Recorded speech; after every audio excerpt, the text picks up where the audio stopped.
Sabe quando você queria muito alguma coisa e essa coisa não acontece, não dá certo, e aí lá na frente, um tempo depois, acontecem outras coisas ou uma outra coisa que dá muito certo? E aí você se pega pensando, nossa, se aquilo que eu queria tanto antes tivesse dado certo, isso aqui hoje provavelmente não teria acontecido. Já aconteceu isso com você? Bora pensar mais sobre isso? Oi, meu nome é Alice e esse é o podcast Alice sem País das Maravilhas. Aqui não te prometo maravilhas nem fórmulas mágicas, só curiosidade, sensibilidade e realidade. Não te prometo finais felizes, só caminhos possíveis. E talvez a única promessa seja essa: não te prometer nada. A vida é tão doida, né? Acontece tanta coisa que a gente não consegue explicar. E esse episódio é um pouco sobre isso. Eu vou contar uma história que aconteceu recentemente, que eu fiquei pensativa, ainda tô na verdade, e que eu pensei em trazer para cá. Recentemente eu tinha me inscrito para um processo seletivo em uma empresa de telemarketing. Eu estava no finalzinho da graduação, só faltava defender o TCC e eu dependia de algumas bolsas, né, da universidade e da graduação para não só conseguir permanecer, mas sobreviver, né? E aí eu tava num beco sem saída, assim, porque eu não tinha nenhuma reserva financeira. Eu tava passando por outras questões, assim, na minha vida financeira, pessoal e tudo mais. E eu precisava urgentemente ter algum tipo de fonte de renda que fosse me amparar para quando eu terminasse a graduação, né? E ficasse sem as bolsas da universidade e tudo mais. Sem a bolsa, na verdade, né? Que até então era a minha última, assim, que eu ainda tinha. Nisso, vez ou outra, eu fazia trabalho freelancer como designer, né? Mas bem pouco, assim, coisas bem pontuais. E aí eu pensei, se eu conseguir entrar nessa empresa de telemarketing, pelo menos eu garanto aí uns 3 meses, faço uma reserva e fico tranquila por um tempo. E aí acabou que eu fiz a entrevista no finalzinho de dezembro do ano passado, né, 2025. E geralmente eles dão um retorno, né, que eles chamam de feedback, eles dão esse retorno bem rápido, assim, pela experiência que eu sei de outras pessoas. Eu também já fiz um período de experiência nessa empresa bem antes de eu entrar na faculdade, inclusive na universidade.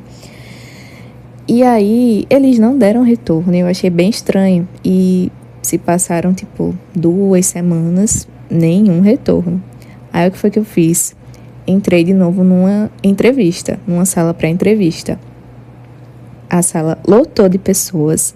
Isso nunca tinha acontecido, eles falaram lá na chamada, e por isso iriam fazer agora as entrevistas de forma presencial. Beleza, isso foi um dia.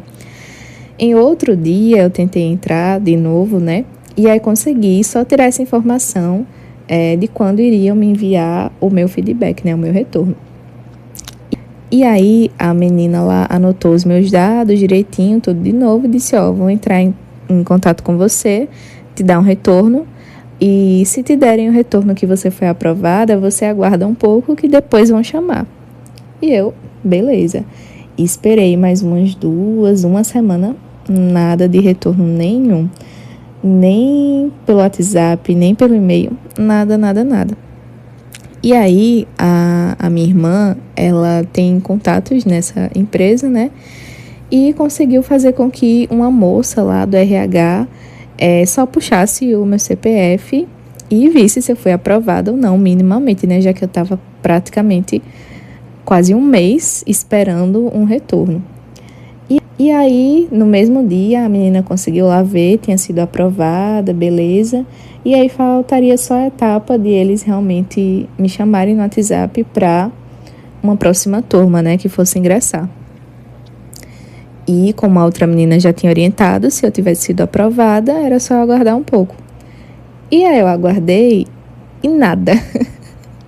Nada de nada de nada.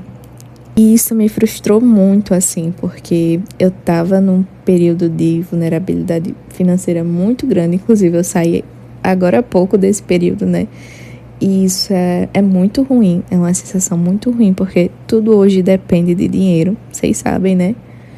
E eu tava muito agoniada, porque eu já tava prevendo esse cenário onde eu não ia ter nenhuma fonte de renda, onde eu ia estar, assim, mais no fundo do poço ainda. E um pouco antes, uns dias antes de eu fazer essa entrevista, eu tinha feito algumas intenções para ter os meus caminhos abertos, né?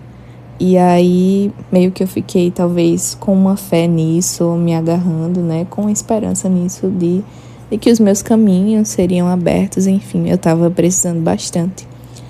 E aí não aconteceu realmente de ser chamada para essa empresa, né, de telemarketing, nem para o período de experiência, nem para trabalhar, nem nada. E foi papo de praticamente entrar no mapa da fome. Eu cheguei num estado em que nem condicionador pro meu cabelo eu tinha mais. Enfim, né, detalhes e perrengues e passou. E aí eu me frustrei bastante, né, de tipo, poxa, realmente não existe nada, ninguém, nenhuma entidade, nenhuma divindade olhando para essa situação da boba que eu tô passando aqui. E foi isso, eu segui minha vida, né? Não ia me matar, não ia enlouquecer, porque louca já tava. Passei janeiro, passei fevereiro, no fim de fevereiro concluí, né, os meus estudos na graduação, defendi meu TCC. Então, a partir de março ali, eu já estaria sem nenhum suporte com relação à bolsa, né? E a minha sorte é que eu ainda consegui receber bolsa referente ao período em que eu fiquei, né? Porque eu recebi a bolsa referente ao período anterior, ao mês anterior. Então, eu consegui receber de março de fevereiro, né? Então, isso deu um salve, assim, gigantesco também. Mas, ainda assim, teriam os meses posteriores, né? Abril, maio, estamos em maio, inclusive. E no finzinho de março, eu não contei, né? Mas eu consegui passar na seleção do mestrado. E aí eu saí da graduação direto para o mestrado, né? Mestrado em outra cidade do meu estado, na capital. E aí eu teria custos, né? De me deslocar e tudo mais. Então não era só sobrevivência nos próximos meses, mas também, principalmente, a do mês, né? De março, de abril, enfim. Desses meses mais iniciais de passagem, alimentação. E no fim de março saiu um edital, né, de bolsas do mestrado. E aí eu me inscrevi. E aí eu fui uma das 4 pessoas, tinha pouquíssimas vagas, eu fui uma das 4 pessoas que foi contemplada. Sendo que eu só teria 2 chances, assim. 2 chances não, como é que eu posso dizer? Tinham 4 vagas, mas 2 eram para cotas e 2 eram para ampla. E como eu estava na ampla, né, eu meio que teria 2 chances para conseguir a bolsa. Ou a primeira ou a segunda, né? E aí acabou que eu consegui. Foi uma das pessoas contempladas pela ampla concorrência com a bolsa do mestrado.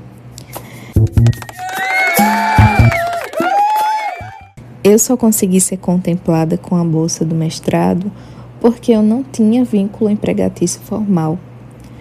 E eu fiquei pensando que se eu tivesse sido chamada lá para a empresa de telemarketing, eu me enquadraria como uma pessoa que estaria tentando a bolsa por ter um vínculo formal de trabalho. E aí eram diferentes, por exemplo, pessoas que não tinham não tinham uma remuneração, né, regular, estável e tudo mais, eram prioridade das bolsas.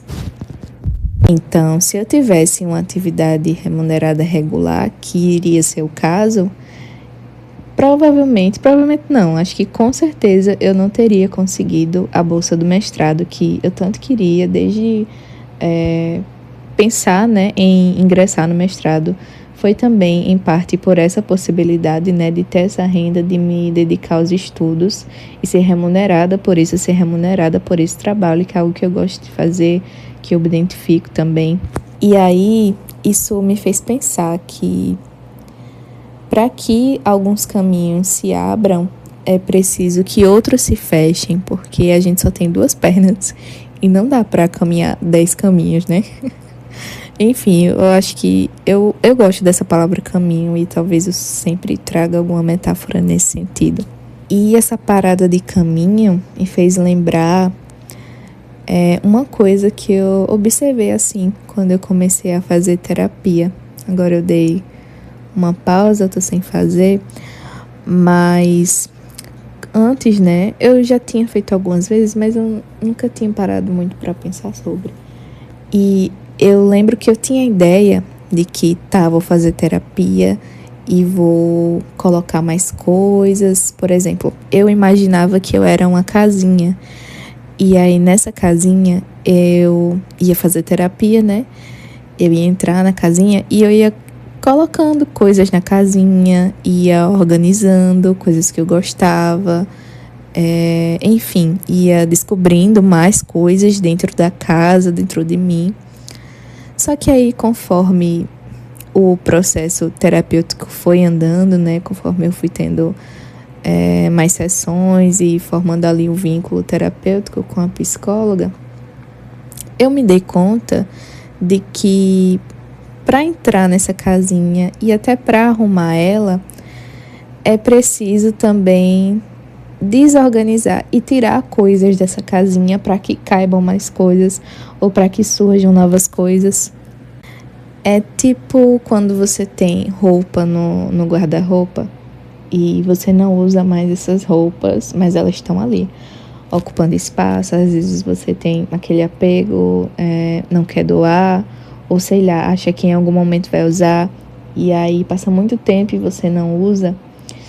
E eu fico pensando que, pelo menos pra mim, né, a terapia foi muito esse processo de tirar coisas de dentro da minha casinha ou de rever coisas. Não só um processo de acrescentar, mas também, de alguma forma, um processo de aparar, sabe? De realmente tirar algumas roupas ali que não me serviam mais, que eu não estava usando mais, por mais bonitas, por mais apegadas a que eu fosse essas roupas, aqui como outra metáfora também, que eu tinha que tirar porque estava ocupando um espaço que poderia ser um espaço para roupas novas, para experimentar coisas novas, ou sei lá, para guardar um perfume no espaço da roupa lá, sabe? E aí, pra mim, isso se liga totalmente a isso de que alguns caminhos precisam se fechar para que outros se abram. Talvez a gente precise retirar algumas coisas para que venham novas, para que caibam novas, para que a gente enxergue novos cenários, né? Porque como é que a gente vai enxergar coisas novas a partir do que já tem, sem mudar nada, ou só acrescentar coisas, e aí chega um momento em que a casa vai encher, o guarda-roupa vai lotar, e cadê a organização da pessoa, né? Como é que você vai andar, como é que você vai transitar em você mesma? E isso toca num ponto pra mim de assumir tanto que eu não vou conseguir andar todos os caminhos que eu acho que vão ser ideais, que vão ser melhores para mim, quanto entender que eu não vou conseguir dar conta de tudo o que eu quero. Porque nem sempre tudo que eu quero é tudo que vai me querer também, sabe? Outra questão bem mais sensível, pelo menos para mim, que é conseguir sustentar o tempo da retirada de alguma coisa para a chegada de outra. E às vezes nem da retirada, porque você não tem, mas enfim, seguindo o exemplo que eu dei, né? Então, por exemplo, nessa minha situação, sustentar o vazio entre uma coisa e outra, entre a retirada dessa coisa que eu nem tinha ainda, e aí gerou todo esse vazio, e ter esse espaço de tempo, né, para chegar outra coisa que eu também queria, foi muito difícil, foi muito doloroso. E aí eu chego numa questão crucial, assim, que é o quanto você suporta olhar para o vazio daquilo que te espera, mesmo que você nem saiba quando, como, onde, ou melhor, o quanto você consegue suportar diante da falta das garantias da vida. Como é que a gente atravessa esses momentos difíceis de uma forma que a gente não mate as esperanças ou que elas não morram dentro da gente? Eu não sei como fazer isso, e como vocês sabem, aqui não tem fórmula mágica nem manual. E talvez esse episódio, mais do que os outros, traga mais perguntas e dúvidas do que possíveis caminhos. Mas o que eu sei é que, infelizmente, faz parte da vida ter que lidar com frustrações, ter que lidar com coisas que a gente não entende ou nunca vai entender. E eu vi uma coisa esses dias no Instagram, o pessoal postando, que foi ao pedir caminhos abertos, não se esqueça de caminhar, esteja disposta a caminhar, né? E aí isso me pegou muito, assim, porque às vezes quando a gente tem que confiar que os caminhos estão se abrindo e que a gente está caminhando nas intenções desses caminhos abrindo, muitas vezes não vai ser fácil, não vai ser como se a gente estivesse pisando em nuvens de algodão. Muitas vezes talvez a gente sinta que vai estar caindo num abismo, né? O que vai estar ali totalmente com a sensação de estar perdida, porque não vê, né, o que está para além do que a gente consegue enxergar. Não vê através do tempo, do espaço. E a gente tem que confiar mesmo, né? E no meu caso, assim, confiar desconfiando. Confiar ainda com dúvida, confiar ainda frustrada. Também faz parte chegar e passar. Como canta Marina Sena. Tudo chega e passa. Chega e passa. Ai, tô ouvindo bastante essa música dela esses últimos dias. O nome é Pra Ficar Comigo. E aí, além dessa parte, né, tudo chega e passa, tem outra que eu acho bonita demais, que é: o meu coração não vou deixar virar cimento. Quero me orgulhar de tudo que eu deixei pro tempo. Nossa, bonita demais. E casa muito, assim, combina muito, porque às vezes a desesperança, o vazio, as preocupações fazem o coração virar cimento, né? E aí, pra gente se orgulhar de tudo que a gente deixou pro tempo, é preciso esperar o tempo fazer o trabalho dele, é preciso esperar o tempo passar e sem garantias. E eu acho que é isso, né? Assim como aqui eu te prometo não te prometer nada, talvez a única garantia da vida seja essa, né? Não ter garantias. E é com essa lapada seca que eu vou me embora. Ainda é muito estranho pra mim fazer isso, eu ainda tenho muita vergonha, mas a minha necessidade de falar algumas coisas supera a vergonha, mas também a minha vergonha de expor o que eu tô falando ainda não superou a minha vergonha de divulgar, mas espero mudar isso e divulgar o podcast, até porque não existe fala sem ouvido, sem escuta, né? E falar é tão importante quanto ser escutada. queria terminar agradecendo imensamente a minha amiga Nanda, Fernanda André, porque ela foi a primeira pessoa com quem eu compartilhei esse podcast e ela me incentiva bastante a estar aqui, né? Enfim, não só aqui, mas nos meus projetos, na minha vida como um todo. E a presença dela é essencial na minha vida. Então, se você ficou até aqui, Nanda, um beijo pra você, tá?